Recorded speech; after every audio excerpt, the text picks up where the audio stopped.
to Maxed Out Man, helping you become the man you were made to be. Hey guys, it's Kevin Davis from the Maxed Out Man podcast. This is episode number 16. I'm here with Alex Brown, who is a productivity expert, app developer, and process efficiency guy all around. So welcome, Alex. Thanks for coming. Appreciate you. Thanks for having me. Appreciate it. Yeah. So go ahead and that's your, that's kind of your basic of who you are, but kind of give me a little bit of idea of your background and kind of what you do and what's going on. Yeah, so I've actually been working on this project called Daymaster for about 5 years now. It started, I remember actually driving to a family gathering and, having some of these ideas swirl around for a long time and just try to figure out like what goes into life, right? Yep. What do we actually do with our time, So that kind of kicked off this long journey of trying to distill life into like this simple, repeatable process. And kind of going from there, I was actually able to continue to develop this application around this process, right? So the process is pretty straightforward, but it hits all the necessary points to help you learn and grow and win every day and live your best life. That's really the idea behind it. So step number one is setting a clear course and direction for your life, right? I mean, it's something, it sounds like, why wouldn't you do that? I don't know how many people actually follow through on that though, right? Like being able to clearly define what it is that what you want, right? And who you are. So starting off with that, setting a clear course. And then number two, breaking that down into smaller pieces and prioritizing. So what out of all these things that you want, right? Because a lot of us want a lot of different things. Right. I might want a new car. I might want a new job. I might want a new spouse or new partner, whatever that is. Being able to prioritize what is the most important thing in your life, right? And turning that into a goal. And then number three, being able to plan and execute, right? Being purposeful and intentional with your time, right? Making sure that your time is going where you want it to. Ultimately, you are the owner of whatever you decide to do. And then the last part of that process is reflection. So as you go through this day-to-day process of setting your goals, trying to win each day, go back and look, how did I do? What lessons can I find? So that was kind of the journey for me of just trying to figure out like, how can I kind of distill this so that anybody can follow those simple steps and win every day and live their best life. So that's kind of like the process idea, right? That's kind of my idea for how anybody can just implement that simple, repeatable process to do just that. Now, for me personally, the journey is kind of up and down as it is for everybody. Right.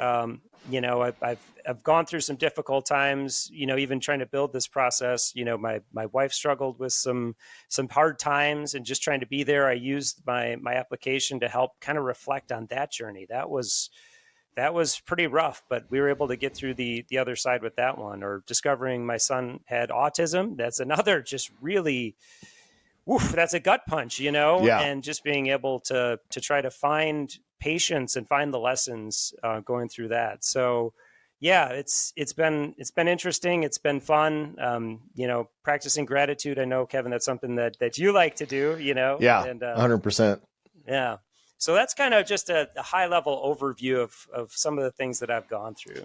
Well, we can dig in that. Well, let's dig into them a little bit. As far as like your step one, so that's kind of like, it's beyond goal setting, right? Like that's almost Correct. like a life mission statement versus just, hey, these are our, the things that I want to accomplish today, next week, 5 years, 10 years, whatever. Right. So is that kind of how you would explain what step one is? Maybe let's just kind of walk through in a little bit more detail, if you want to, those 4 things. Yeah, absolutely. So defining your best life in life coaching, which I'm a life coach, the idea is like the wheel of life, right? So you got all of your different sectors of life, your relationships, your career, your family. And I kind of started with that as like my starting point, but there's an amazing power in just writing things down. The more I've kind of worked through this experiment, the power of your written words is amazing, right? It's a way to reflect your own ideas back to you, right? And you can kind of clarify them and work with them. It's in a lot of the videos that I make for YouTube to try to empower and inspire people. But when you're actually dealing with your best life, right, you start off with the different categories, right? So let's look at like your body and health. If you're feeling good, that's kind of the basis for everything that you do. So you could just ask yourself some really simple questions to help define what it is that you're looking for, or what does your best body and health look like? So for example, how much do you weigh? How much do you sleep? How much water are you drinking? What does your diet look like? How much are you stretching? If you could just answer those 5 or 6 questions, you've actually set a very clear destination. Actually, these are the things that I want, right? And now you can take that and break it down into goals and aspirations to try to make those a reality. Yeah, like how do you feel, right? Like I met you in person a couple of weeks ago. Yeah. And man, we were traveling that weekend. We were only gone. I travel a lot. This year has been less so, but every time I travel, I get about 2 days into it and I'm like, is this what people feel like all the time? Like just this, because it's irregular eating schedules, and it's eating foods that you don't like, for me, that I don't ordinarily eat, or in quantities, or at times, or more sugar or fat, or, eating out, whatever. Absolutely. Those are preservatives and stuff. And I always think to myself, this must be what people that eat, that have this lifestyle, they must feel this way all the time, but don't realize that this isn't a normal feeling. And Absolutely. So like that's got to be a big component of like your overall health is, how do you feel, and is it normal to feel that way? I mean, great point. Can you imagine like going to McDonald's like 5 days a week? Like I go to McDonald's once, and like, it might taste good, but I'm like, I can feel that just like a couple hours later, it's just like, oh, yikes. I'm always like, that was a very poor choice. Yeah, exactly. But I mean, it just comes down to priorities, right? So figuring out what works for you. I mean, I know you're a big workout guy. You like to hit the weights and, do that.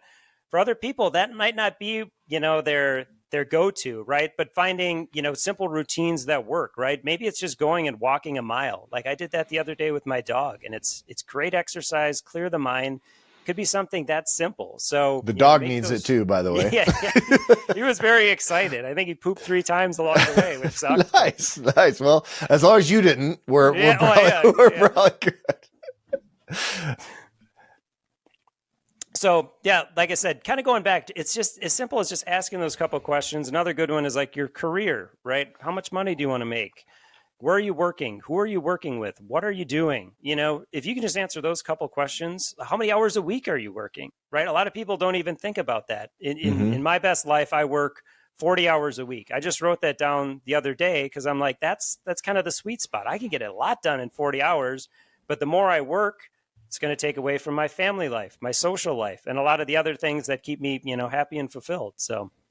Yeah. And I don't remember, there's some law that they talk about in terms of business and productivity and work environment and all that, but they taught, and I need to look it up, but there's this whole thing where you basically will work to a deadline, and you can, if your frame is 10 hours for a day, you'll fill and work to that 10 hours. If it's 3 hours that day, you will work and fill that 3 hours. And yes, you may have more, you may not get everything done, but that 3 hour time period will be much better spent typically than your typical 8 hour. I don't know what the statistic is, but it's a huge percentage of time people spend on social media or just interacting with other coworkers in a not necessarily a meaningless way, but a way that isn't necessarily helping their job or their company. But absolutely. I mean, I have a corporate background and meetings, right? I mean, I would have like 7-8 hours of meetings,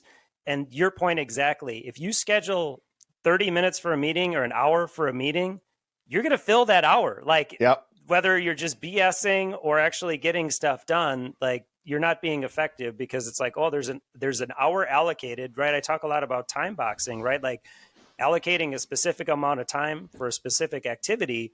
Meetings are just that. It's the same idea, right? I'm allocating an hour for us to get together to accomplish whatever that is. But if we're scheduling an hour, the odds of that going the full hour are like 90%, right? I mean, it's overwhelming. And the chances are you're ready to, jump out the window by the time you're getting to that last hour, But Yeah, I know Elon Musk is one that he limits his meetings to like 15 minutes or something like Yeah. that. And like he'll literally stop a meeting if it just gets like, okay, this is useless. I'm leaving. We're Yeah. done. So, I've read that in his rules, right? He said if you show up to a meeting and you're not providing any value, because I've sat in the background on plenty of meetings throughout time, like if you're not adding any value, he says just leave, get up and leave. yeah. Like there's no reason for you to be there. There's no value. Yeah, I've got stuff to do for sure. So Yeah. you've got overall life goals, you got health, you got work. What's the next one? So another one would be like hobbies and recreation, your house and home. Going through my list here, your spiritual life, right? I remember reading on your website, like spirituality is very important to you. Mm-hmm. Your relationships, your family life, right? So it's just trying to break it into all of those specific sectors and just answering those questions. So you can really just start defining, like this is like the spaghetti at the wall exercise, right? If I just basically create this giant bucket list of everything that I'm looking to do, it's a great way to just get all your ideas out there, but then you can start like reflecting on it. That's where I preach, write everything down, right? It's a great way to just get your thoughts on paper, and now you can work with them, clarify them, refine them, figure out what's important to you. So that's kind of step one. Step one's very, very high level, what they call Correct. the 60,000 foot view. And then you can kind of whittle down from there. And that's kind of getting into the step two. Exactly. So now once I have like my overall list, now I can actually take those ideas and break them down further, right? So like those same questions I asked, like how much water am I drinking? That could turn into like a real simple goal. I want to drink my eight glasses of water every day, right? And you can make that into a goal. Or it might be something really large, like I want to be able to squat 300 pounds, Mm-hmm. Whatever that goal is, like it becomes clear and actionable just from defining your best life. Right, for sure. And so, so like when you write these down, and I'm sure the app does this, which we can talk more about, and you feel free to go into this, but when you have these kind of step one goals or step one kind of mission statements, are you trying to kind of just have that all categorized out? And then, so you have kind of like, if you're doing an outline, for example, you kind of, here's the heading and here's what that heading does. And then you've got all these goals and bullet points underneath. Yeah, that's exactly right. So within the Game Master application, when you're actually setting a goal, you're choosing which best life category it aligns to, right? And you're also able to prioritize it. So if, for example, I want to work on, getting my ideal weight or squatting the 300 pounds, right? That's going to go towards my body and health. If I want to spend more time with my family, that's going to go to my family time. So it's really a great way to reflect and prioritize as well. You know what I mean? You got to figure out what's really important to me and where is my time going, and being intentional with your time. That's really what it boils down to. So for the goal setting process, do you want me to jump into that a little Absolutely, dude. Right. It's your show, man. Talk as much as you want about whatever you want. All right. So I think there's 4 steps to setting a good goal. There's the what, the why, the when, and the how. And the application goes through those specific steps. But if you actually go through those steps, you're actually able to make like a repeatable statement from your goal, which I think is so cool, because that's something I do every morning is read your goals aloud, right? Keep those fresh in your mind as to what you're working on, some of those bigger rocks you're trying to move forward. So the cliche thing is like the SMART goals, right? Specific, measurable, attainable, relevant, and time-oriented. So that's kind of incorporating some of those ideas. So what is it that you want, right? It has to be specific, measurable, and it should be attainable, right? You don't want to set yourself up for failure by saying, I'm going to squat 1,000 pounds tomorrow when I can't even squat 100 pounds right now. That doesn't. Yeah, I'm gonna beat Eddie Hall's deadlift record of 1,352 pounds or whatever that deadlift record is that he has, right? Yeah. So having a clear what, right? Making sure you know exactly what it is, and the bigger the goals get, the easier it is to kind of like not be able to clearly identify what you want. So like when I'm trying to build an application, that gets really ambiguous. It gets much harder to define what that is. So also continuing to like refine it as you go along. You kind of start with maybe one statement and you add more, take it away until you can keep refining it and get it to exactly what you want to be. That's the what. Yeah. The why. The why is just as important, right? Those are the benefits that you're going to get from accomplishing your goal, right? So for example, if I want to attain that ideal weight, right? I want to lose 20 pounds. Weight loss is probably the most common goal out there. Why do you want to lose 20 pounds? Usually there's a few common benefits that you're going to receive, right? I want to look good. I want to feel good. I want to look good for my spouse. And if you can identify those are like that's your benefit statement. That's why I'm doing it, right? Breaking it down, writing it down. And making it personal for yourself. I mean, I don't think a lot of people set out to lose 20 pounds. They're like, I would like to lower my percentage risk of cardiovascular event by 22%. Like that's, there may be some super nerd out there that would do that, but it's got to be something like, I want to be there. I'm 200 pounds overweight and I know I'm not going to, and my daughter's 8 years old. Like I want to be able to walk her down the aisle in 12 years, which I'm not going to be able to and carry 200 extra pounds. Yeah. So like you exactly put it, right? Making it meaningful for you, right? Don't go accomplish a goal just to accomplish a goal. Make sure it's doing something for you, right? Find the reason. Actually defining your why can also help you like cut the fat. Like if you're going to take on something that's going to be taking up all your time and energy and the value is not going to be there, throw it on the pile, like get rid of it, throw it on the burn pile, move on, go to the next thing that's actually going to provide you value. So a great way to just kind of reflect on that, make sure that you're getting the value that you're looking for. Yeah, that's that ROI component, right? Like everything I try to do in life, business or otherwise is always, what's the ROI on this? And you can't get super data oriented, but there's a lifestyle ROI. There's a happiness ROI, relational ROI or however you want to put it. But it's like you said, it's what benefit am I going to get from doing this? Because if you're like, oh, I just want to be rich, and I'm like, well, what do you want your family to look like? What do you want, what do you want your health to look like? Well, oh yeah, I forgot about those things.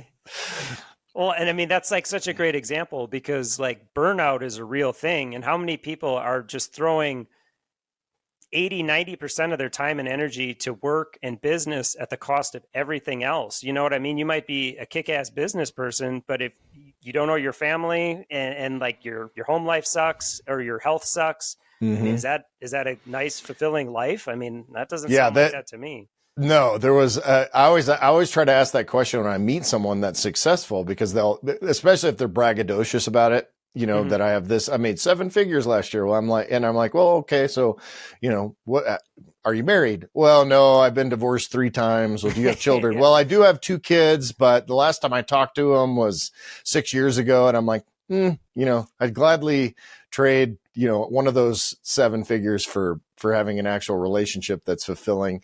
Billy Ray Cyrus had this, this is old school stuff, but there was a song, I'm fairly certain it was Billy Ray Cyrus, but it was part of the song was, no one ever said, at the end of their days, that I wish I'd spent more time at work. Well, exactly. Yeah. I mean, I think there's like 5 or 6 analogies on that. Like work is like one piece, and that's where like people kind of just naturally gravitate to. It's where you're going to spend a lot of your time. But I said, just being able to write down and clarify those couple ideas. How many hours a week do you want to work? Like just being able to answer that question and find the balance, right? And work through it and just figure out what works for you. Yeah. And you can take, there's 168 hours to work from, right? So like, exactly. how much sleep do you need to feel healthy? Because everybody needs a little bit of a different amount. My wife's more of like a 9 hour a day, 9 hour a night. She's kind of geared towards that. I'm honestly like 6.5. That's just how I'm kind of wired, which the experts would say is not healthy. But if I don't have any caffeine, if I don't do anything and I just sleep without an alarm, I'll wake up at 6.5 hours, maybe 7 on the occasion.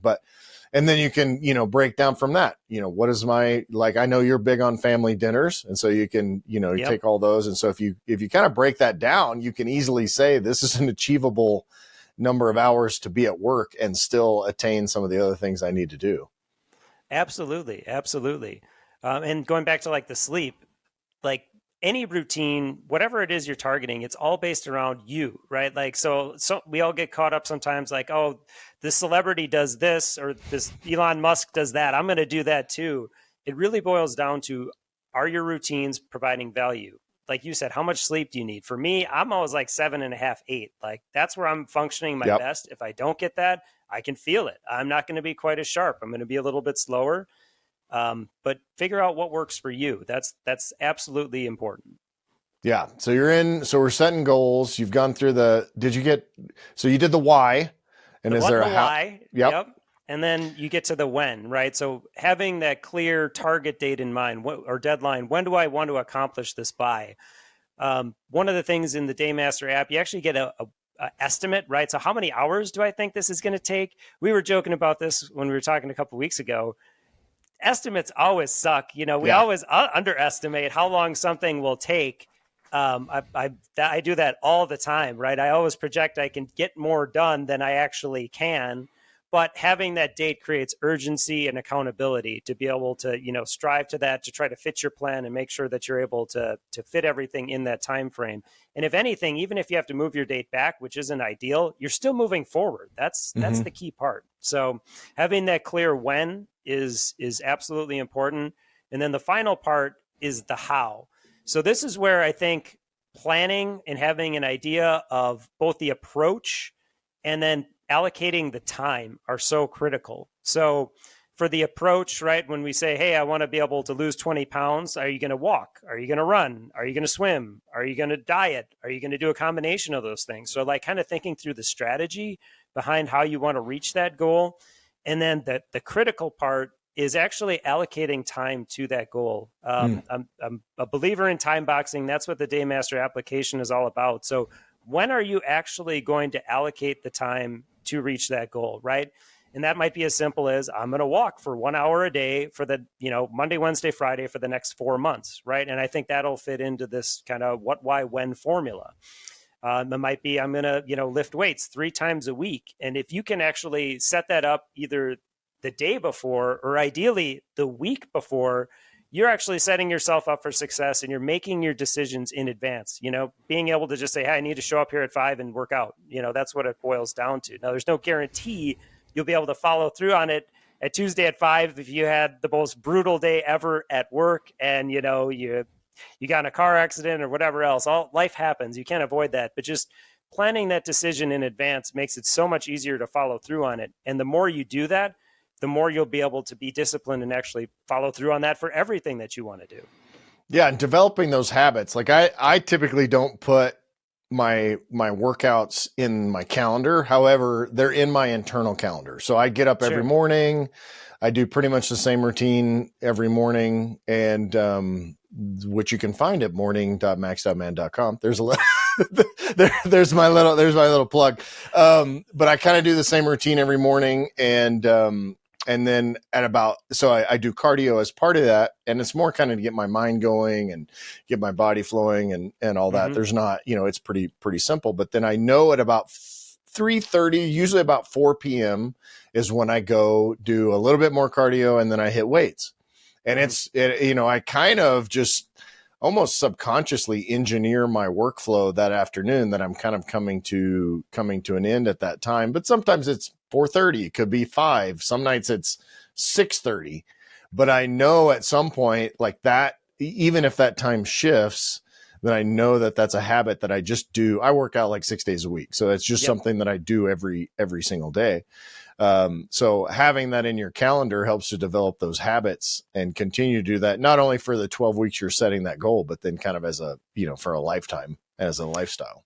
Absolutely. And usually when you're dealing with a goal, right, this is something you either have never done before or maybe are trying to get better at. So like usually the habits and routines don't really exist around what, you're taking on a business venture or an exercise goal or a family goal. It's something you're not doing. So there's a challenge in getting your mind and your body aligned to start doing that activity. For something like you described, like your workout, I do a lot of the same things. I don't necessarily plan my workouts, but it's become such an ingrained behavior that, hey, I'm going to take a 30-minute break and I know I need to get moving. I'm going to go for a run, right? And I'm just going to knock out a mile real quick. So giving yourself some freedom, right? You don't want to be a tyrant with your time either. You want to you want to find what works for you. So making sure that you're specifically scheduling the time where you want to allocate that to your goals or anything you have to do, right? I got to get my kids from school. I got to go to work. I got to do those things. Those are kind of non-negotiables. But then giving yourself a little bit of flexibility around the edges, I think, is really important. But I'm going to say it one more time: make it work for you. It's all about you. So.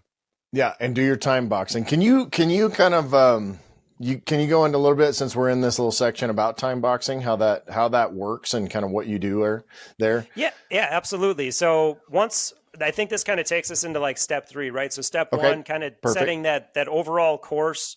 Step 2, finding some identifiable goals and adding that what, when, why, how logic to them. Now it's time to like start executing each and every day. A famous quote is, live like you're dying. And you know what I mean? That I think that adds a lot of stress. It's like, it's not like the greatest mindset to have. It's like, oh my God, it's all coming to an end. So I would kind of look at it or change that perspective just a little bit to say, try to make every day count. Make it valuable, do something with it, make use of your time. So time boxing is just the simple idea of I'm going to work on something for an allocated amount of time. For example, I'm going to go clean my garage for an hour, right? I'm going to work on that for an hour. I think the key part is adding specific start time and end time, just so you know exactly when you're going to do it. I'm going to go clean my garage from 3 to 4 today. And if you actually develop those time boxes, you can actually kind of lay out your entire day with kind of a rough outline. You could be as specific as you want, right? Some people love like just nitty gritty detail. Others, just kind of want to go more, hey, I want to have a rough draft, rough outline that I can follow. But having kind of these dedicated time boxes to this is what I'm going to work on for these couple hours or this 15 minutes or these 30 minutes, whatever, you can actually lay out your entire day like that. And by planning your day in advance with those couple things that you want to get done, it just leads to purposeful living. I'm doing what I want to do. I'm not reacting to, how I'm feeling in the moment. I've actually thought about it, and this is what I'm going to try to accomplish. Yeah, it's funny because I'm kind of I run a bunch of different businesses, and so I've got, I always have more things to do than I can actually accomplish in a same period of time. But like on a day like today, where I had a meeting first thing, I'm recording. Actually, I've got 3 podcasts to record today. And then I've got some other stuff going on. But like I find that like that time in between podcast, for example, whether it's an hour or 30 minutes or whatever, that I can actually be more productive in that hour because it's allocated. I can say, okay, between podcasts, I've got to do this, this, and this, and I've got this amount of time. Then I can actually accomplish those things probably better than if I didn't have a podcast coming up after that. Yeah. Because just have an open-ended, hey, I need to get XYZ done for the rest of the afternoon. Then I dick off or whatever. I may waste more time. So it's almost in my case, like an intentional time boxing, kind of, or forced time boxing because it's an actual schedule that I have to keep. Yeah. And just like being intentional, right? Like for me, one of the challenges is always like, here's a great example. Like one of the goals that I was working on, like I looked at it, it's actually 2 goals in one. I'm trying to get more clients for my life coach business, and I'm trying to develop my product offerings. And that's like bunched into one goal. And it's just kind of a great example. Well, why is that one thing? That's actually 2 things. Separate them out. Had another example like that with one of the clients that I was working with. He said, I want to get my degree and I want to get this job. And it was bunched together. It's like, no, separate it out. It's 2 things, right? So that same idea holds true even for just like your daily time boxes, right? If you can be as specific and clear about what you want to accomplish with that window of time or where you're spending it, that's huge because in today's world, everybody is ready to chase the butterfly at any given moment. You know what I mean? The attention span is so short, and I fall victim to it consistently, right? But you fight against it. And as long as you can be specific and try to build that discipline, maintain that discipline, you'll just be much more effective with your time. Yeah, I love, that's funny. I like that idea of chasing the butterfly, or, that's that squirrel thing, or chasing the butterfly, just getting distracted. And there's some, I know as far as like social media goes and stuff, they have tools that you can use to kind of shut off those things during the day and different things like that. So that's time boxing. So do you have a recommended amount of time or kind of whatever that task might take, or do you have a limited amount of time? What do you normally recommend there? So I'll say it again. I think it's up to the individual. I mean, usually for me, it's like 30 or 45 minutes. If I can have one specific thing I want to accomplish in that 30 or 45 minutes, that's where I find that I'm most effective. I think if you're trying to just like create an outline for your day, you can also create like bigger time boxes, but then you just got to understand that that's probably going to break down into smaller steps. For example, like, hey, I got this big project I need to work on. I'm going to allocate 4 hours, in the morning to development. And then as I'm going through that, I'll continue to break that down. That's another approach that you can take. But it's all about how long you can work. And I think the average person can only work about 90 minutes before they really need a break and a mental refresh. So I would say somewhere between 30 and 90 minutes is probably the sweet spot. But figure out what works for you. Maybe it's 5 minutes, maybe it's 15 minutes. Maybe it's 45 minutes. Just keep testing and refining. That's part of the process. Yeah. And I think our brain, just because of the way the clocks work, and how we do that, it seems like that 15-minute increment seems to be something that makes a lot of sense. It's like, I'm going to allocate 37 minutes to this. Well, that's, yeah. that would just be weird. So that, that 30 to 45 to an hour or whatever, it probably makes more sense to do that. So what else in step 3? So being able to plan and execute, right? So being able to plan in advance. I'm a big believer of, the old analogy, lay out your clothes the night before so that you can just put them on the next day. Like planning your day like that. For me, I actually try to plan my whole week in advance. And, not to the nitty gritty details, but I want to have an idea what it looks like. It gets my mind going in that direction as to like what I'm going to do. And it just makes it a lot easier because then I just got to go execute, right? I've made all of my decisions in advance. But at a minimum, try to just lay out what you're going to do the night before. Review your plan in the morning, make that part of your morning routine. Make sure that you're always reading your goals every day. And then at the end of the day, reflect, right? That's step number 4 is how did I do? And I think this is where you're going to find so much value. And I found it personally as I've gone through this process. So about an hour before bed, I actually just did a video on this before we got on here about morning and evening routines. But an hour before bed that's like the kickoff time, right? Start the wind down for your day. Put your device away, right? So usually I'll do my reflection. I'll journal. I'll just do the Google text to speech. What happened today? I'll just talk it. It's very raw. It's just off the cuff. I'm just speaking all the high points, the low points of what happened during the day. And then in the app, there's the question, did you win today? And it's just kind of a summary question. Did you win the day? And if you set out to do what you intended to do, that's a win. It can be that simple.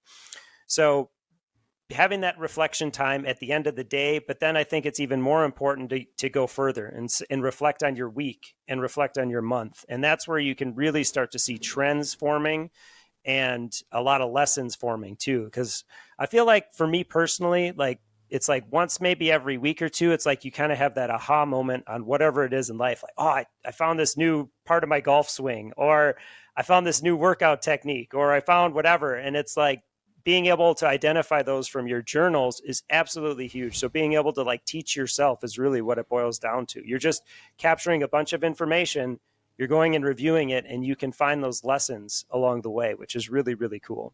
Yeah. And the last time we talked about kind of making sure that your goal list is not just a have to list that's kind of my thing is and you almost want to set yourself up, not in an artificial, and you can agree or disagree, but not in necessarily an artificial way to where it's like, sort through my 3 pieces of mail, right? Like, so I have a win later. Like that's a little bit, but like try to it seems like for me, giving myself an opportunity for wins through that day is something that helps keep me motivated and positive versus like, rewrite the Constitution in Hebrew, like there's things that I can put on my list that are just fairly unsurmountable. And I'm always going to feel like that I didn't win at that. Yeah.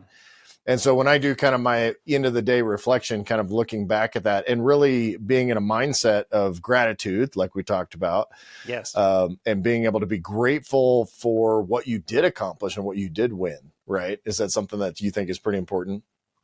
Oh, absolutely. And to your point, like if you have that have to do list, like these are things I want to get done. Like there's only so much time in the day. So like if I think we went through this example in our last discussion, right? Let's say you got the 3 things you want to get done.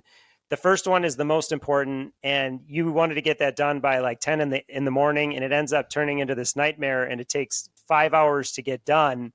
That's where you don't want to like set yourself up for failure. Like, oh man, this just totally tore through my plans for the day, and now I'm not successful. I think that really goes back to that idea of time boxing, right? So it's like, where are you actually allocating your time? And as long as you're allocating your time where you're supposed to, that's the idea behind the kind of the day master process. Is I'm allocating my time here. Now, granted, there are certain things that you have to get done, but then just adjust your plan on the fly. Like, hey, this is taking me like way longer than I'm planning. I'm probably going to have to shift some other stuff out so I can make, another hour or two window just to get this thing done, because this has to get done today. So give yourself some flexibility, but just making sure that you're very intentional with your time, that it's going where you want it to. Yeah. And so what are some of the things that you do personally, because you're, obviously, and, like you said, you're not perfect with your productivity and your time and efficiency and Never all that. will But be. what are some of the things that you kind of have on your list of the things that you like? I do these every day and it has this impact on my life ROI, as I'll call it. But like, what are some of those things that you do? I think we talked a little bit about this when you and I met before. Yeah. So I think the day always starts off with a morning routine, right? So a morning routine is just the most fantastic way to set the tone, build the momentum, find some high value activities. My morning routine involves usually some meditation. Like when I wake up, I don't want to go. Like I kind of need like some wake up time. So I like to sit for 15 minutes, just clear my mind, kind of wake up for a few minutes, practice some gratitude at that point as well. And then I usually do a light workout routine. So a little Qigong. It's like this Tai Chi type activity. I've just picked that up along the way. It fit in the routine, and it's like just a nice 6-minute routine to kind of get loose for the day. Great for flexibility, for sure.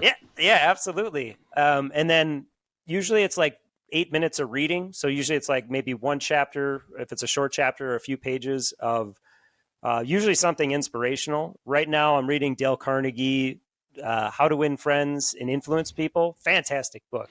Which that was written, what year was that? That was like in 1920 or something like that. Like a 100-year-old book, and it is still probably one of the most popular business related books there is. So usually a few minutes of reading, and then the last thing I do to wrap up the routine is I'll go through those big rocks, right? What are my active goals? I'll read them aloud, right? And when I talked about before, like being able to put it into a simple format, if you follow that what, why, when, how format, your goals will turn into like kind of like an affirmation or statement that you can read. I will what by when so that I why, right? This is what I'm doing. This is when I need to do it by, and this is the benefits that I'll receive. So the Daymaster app just turns that right into just a repeatable statement that you can read aloud, and then take a look at the plan for the day, right? Tweak it as needed. Like I said, usually I'm doing my plan the week before just to lay it all out. I might need a few tweaks here or there, but what am I going to accomplish? It gets the mind going in the right direction, and then you just go execute. One of the things that I read too, because I wasn't sure, I had an assumption, but I was able to confirm it, is most people are most productive like late morning, early afternoon, and it has to do with circadian rhythms. So you would just want to make sure that like that's when you're hitting the ground running. You know what I mean? So you do your morning routine, even if that's a little bit earlier, like you're getting yourself set up for success to really make that time count. I'll caveat it again, once again, make sure that it works for you. Some people work best at night. If your routine is at night, great. Make it work for you. So I think the morning routine is huge. And then you kind of have the meat of the day, right? Being able to execute on your goals and aspirations, your work day, and whatever else you got to get done, making sure that you're really hitting the road running with all of those things that you want to get done. Then I think you kind of have the window after your work, right? So if you work 16 hours, you're going to be feeling the burn at the end of the day. You know what I mean? So being clear about when you want your work day to end, and then like your kind of your family time, your hobby time, right? I'm gonna go watch TV for a few minutes. I'm gonna go on social media. I'm gonna do those things that are really relaxing. I'm doing those after work, and then the last part is the wind down, right? So the evening routine is almost as important as the morning routine. So turn off your device that hour before bed, reflect on your day, and then find some calming activities like reading, stretching, qigong, whatever it might be. And so like, as far as one of the things I suck at is relaxing. I'm just built in a way that, I'm highly productive, but then I have a hard time not being productive. I totally understand that. And so like I'll have a Saturday where I'll friggin' build, I'll wire half of my shop. And then if I relax at the end, in the afternoon, I feel like I should still be doing something. Mhm. So like, do you actually kind of time box the relaxation part of your life? So great question. For me, I leave the post work time open, right? So it's Okay. kind of like I don't want to plan everything out 24 hours a day because I feel like that's a little too much order. So I just kind of leave that open ended. I do have a time box for my evening routine and for my bedtime, right? So this is how long I want to sleep. This is like the wind down time, but then I'll leave the other times open. But I've just found it powerful just to write down like I'm intending to rest and relax. And I know that sounds crazy, but like that is an option. That's one of the customs types in Daymaster is really rest and relax because Okay. you actually need to allocate it, and by writing it down, it should help, right? If anything, Right. it's just a habit that you have to build to be able to say, okay, I'm actually not going to do anything. And I totally understand where you're coming from because I struggle with that. One of my core values is balance because without balance, I just go and go and go and go, and there's no breaks, Yeah. and then usually I feel the burn and it doesn't end up working out very well for me. So just being very intentional about where that time is going.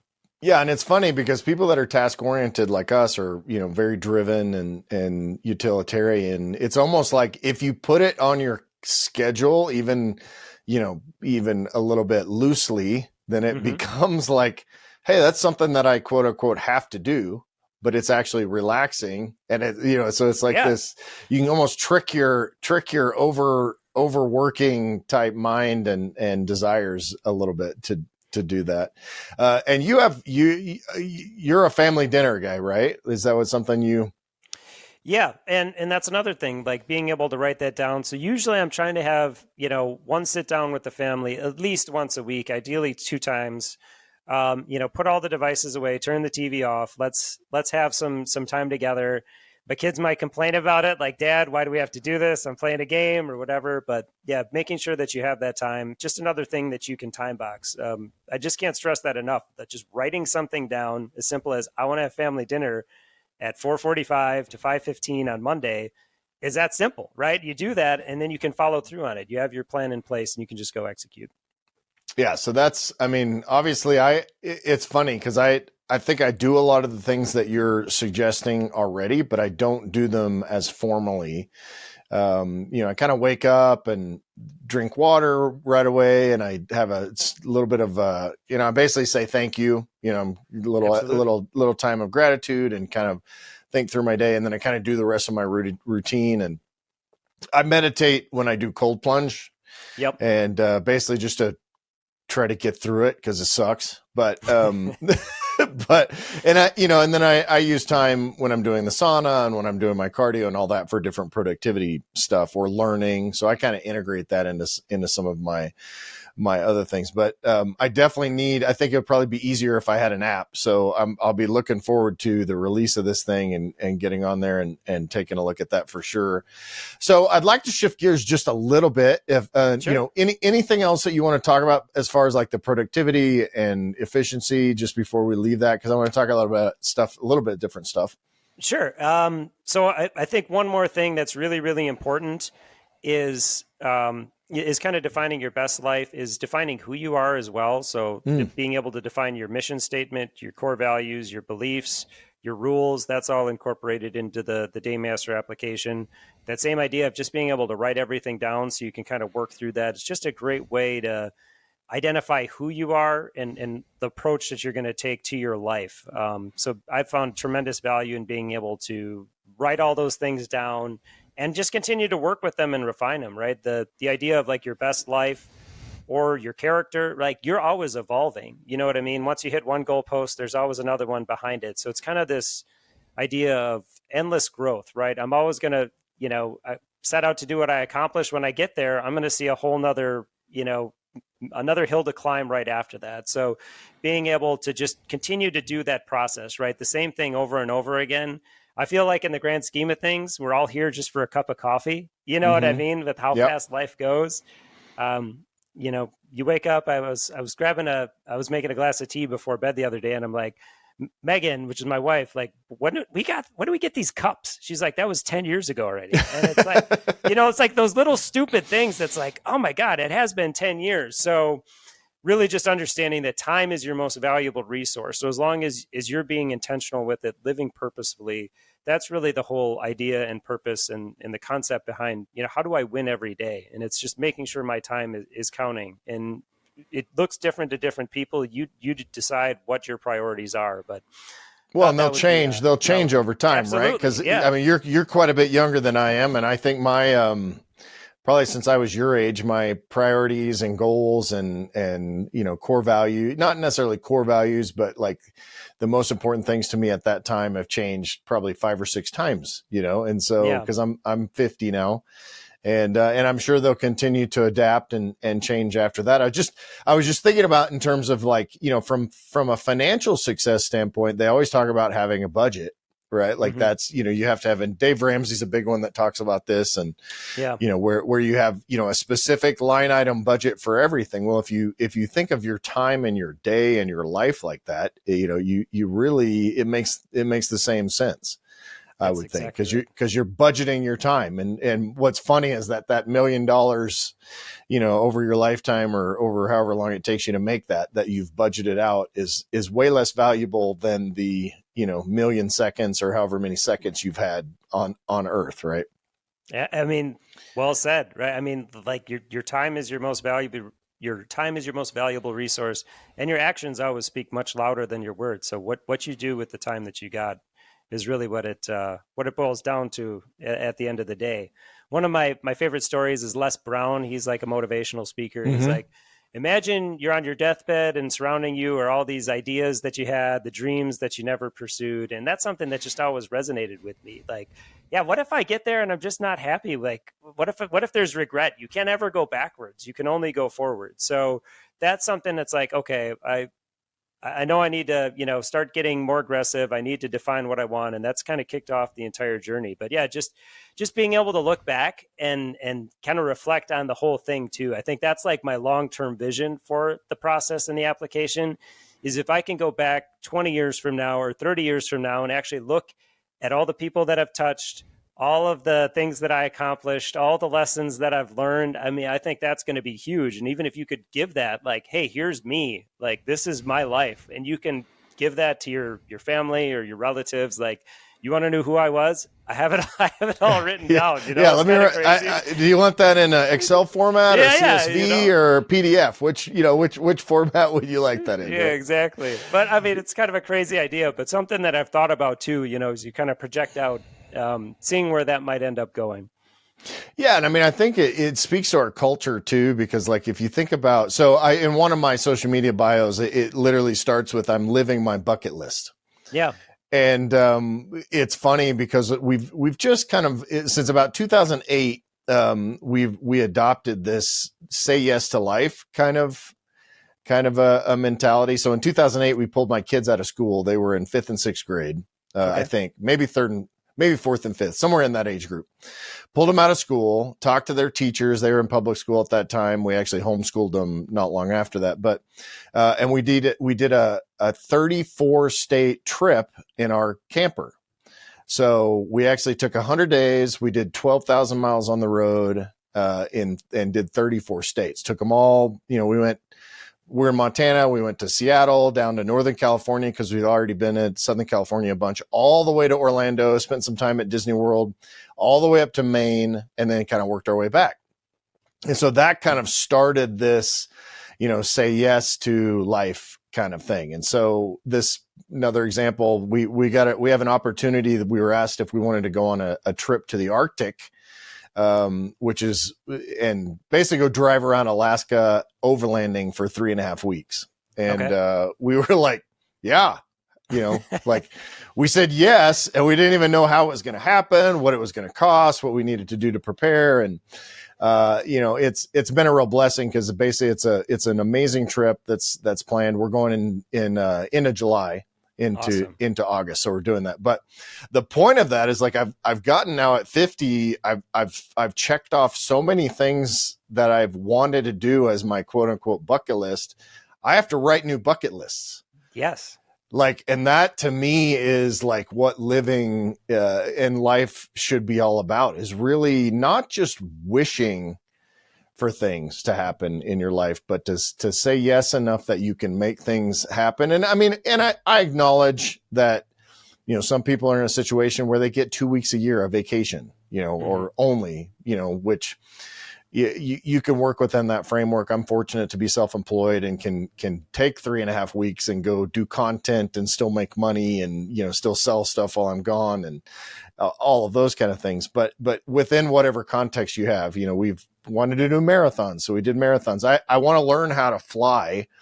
I'd love to learn how to fly a helicopter, but I kind of downgraded that to just get my pilot's license for aircraft, you know, small aircraft. But all that to say, it's like you having these long-term goals and constantly looking at them and being grateful for them and then breaking that down into these little elements allows you to accomplish stuff so that, you know, whether it's 50 years or 35 years or I interviewed a buddy of mine that's 92 years old.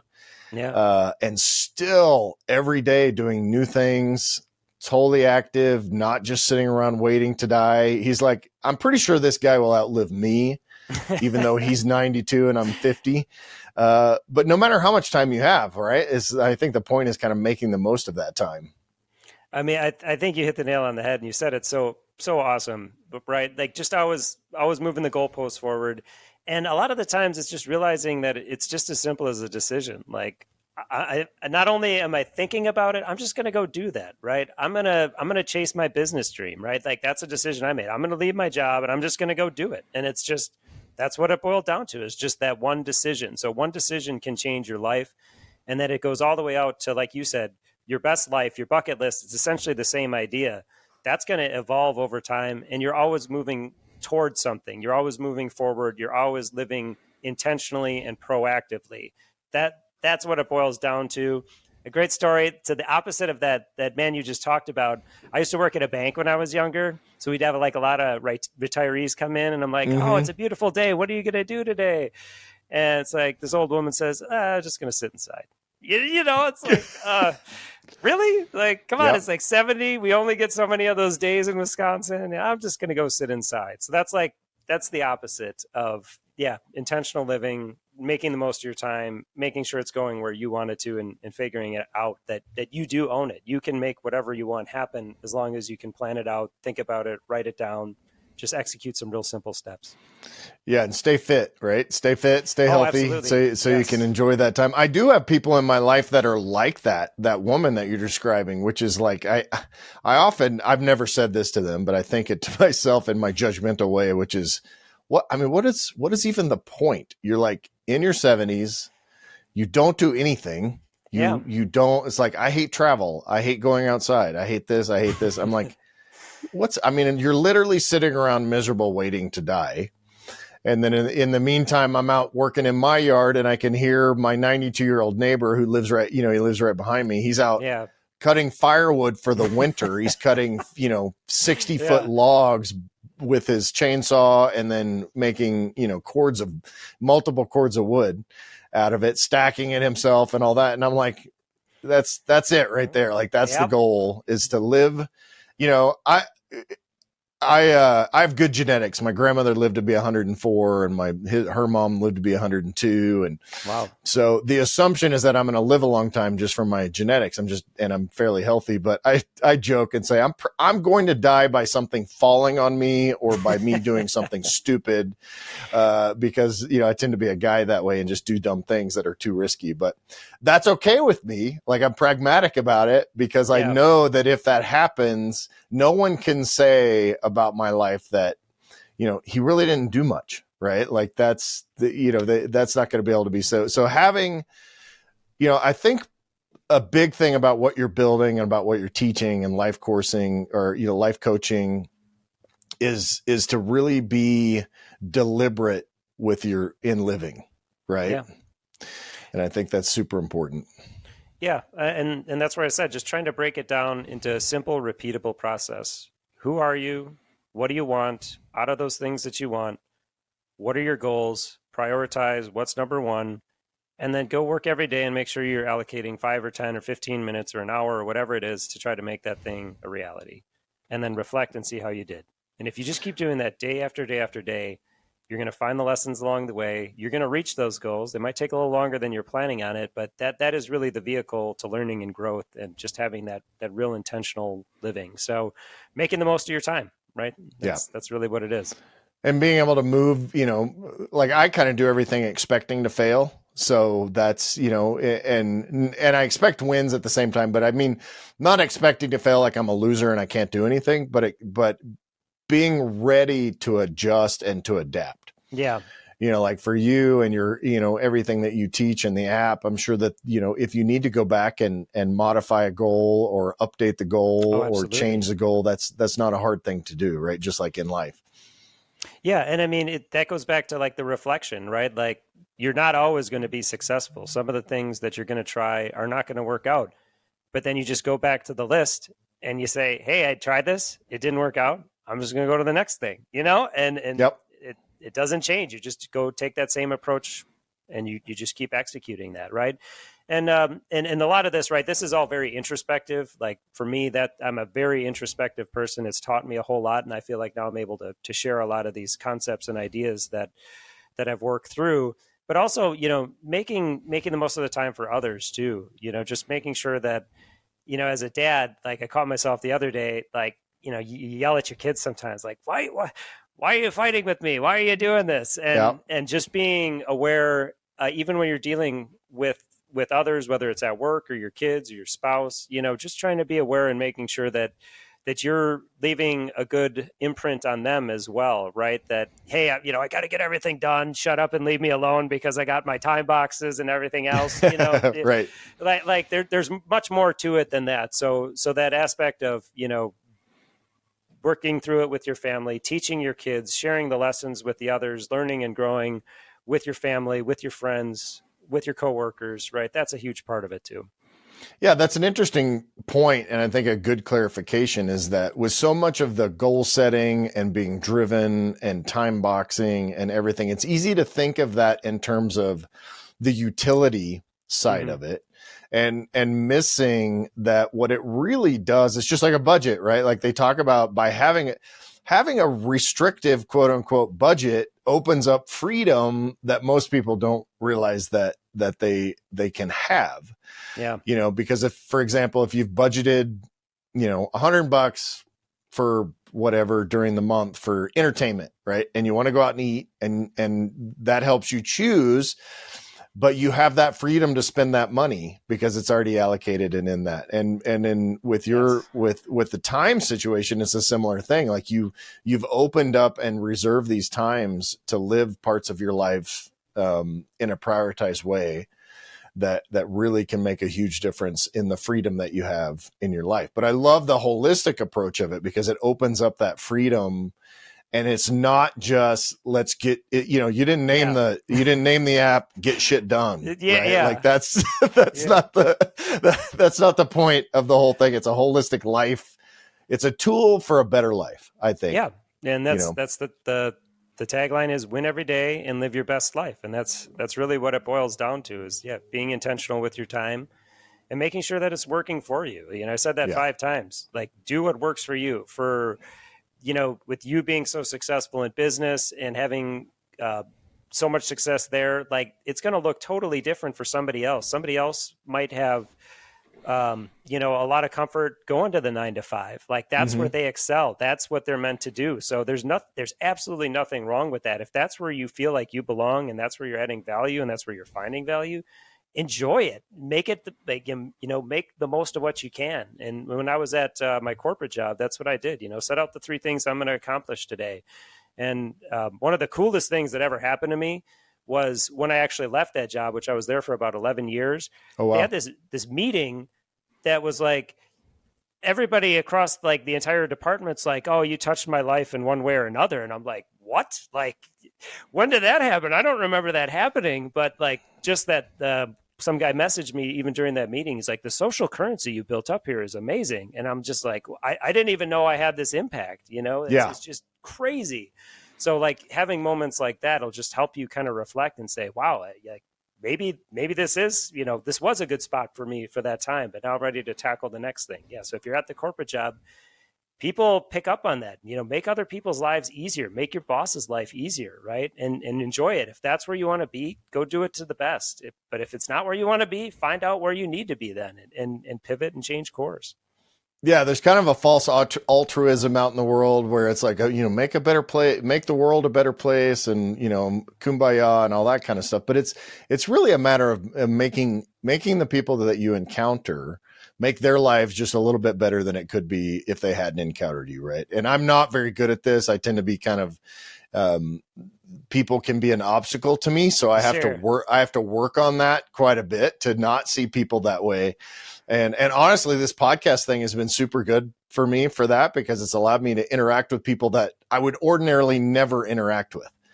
You and I are fairly similar and kind of in our worlds are very similar, but I had, I'm talking to a doctor from the UK about porn addiction, and it's like, and somebody from Australia about, men's health and, TRT and stuff like that. So it's a whole different, it really opens my mind in order to be able to, be better and try to improve my life through them and try to improve their life through me. Yeah. And like the way that you just put that, right? I mean, that's like a moment of reflection, right? By doing these things, I found this lesson, that really goes back to that idea of like, reflect, figure out what's working for you, what's not working for you, and enjoy those lessons, write them down, and you can go back to them and keep learning and figure out what's worked in the past and go back to it, and so on and so forth. That's awesome. I think I love what you're doing. Tell me about, so you're still a little ways out from the full release, right? The launch and all that. And, but people can find you. How do people find you? How do people kind of get ready for this thing coming out, or do life coaching with you, or watch your YouTube videos? Where do we find you? Yeah. So the website you can find me at is daymaster.net. That has all of the tools. It describes the process. That's where you can book your coaching with me. That's where you can access the application. The application's still a couple weeks out. Kevin, you're not going to believe this. This has taken me a little bit longer than I was anticipating. Right. Time boxing or not, it sometimes takes longer. Yeah. So, but we're only a couple weeks away. So that'll be ready to go shortly here, targeting about 3 weeks. 23rd of May is our target date. So we're planning on trying to hit that. I have a lot of content that I've uploaded to YouTube. So I have a bunch of different formats. One of the formats I just started experimenting with that I'll have these videos coming out real soon is 33 seconds to win your day. So just being able to hit people with like a quick tip and try to inspire people and, hey, write something down, take a walk, try to be mindful, try to be intentional, just some real basic stuff. I have like longer form videos too, like that describe that whole goal process, the what, why, when, how, goes into detail. So like you can walk through that and start planning your goals, how to define your best life, some of the questions that you can ask. So a lot of really, really great content on YouTube. You can find me on Facebook as well. So we joked about this last time too. Social media is one of the least productive places you can be, but as a business, it is a critical aspect. So I don't spend a lot of time there. And usually when I do go there, it's like, why am I here? after about 5 or 10 minutes. But after you've had your soul sucked out through the mouse, through the hand that you touch the mouse with. It's an interesting place. Well, hey, this has been awesome. I appreciate you sharing all this information for us, and I'm definitely going to implement some of the things that you suggest, and then I'll be anxiously awaiting the formal release, whether it's the 23rd, 24th, or 27th, depending on depending on how that goes and when it finishes up. So I appreciate it, Alex. Thanks so much, man. I really appreciate you having me. Thank you so much. And I really love the opportunity just to share these ideas. It's really cool. So awesome. Have a good day. You too. See ya. If you're looking to really maximize your life and become the man you were made to be, head over to maxedoutman.com and get your journey started today.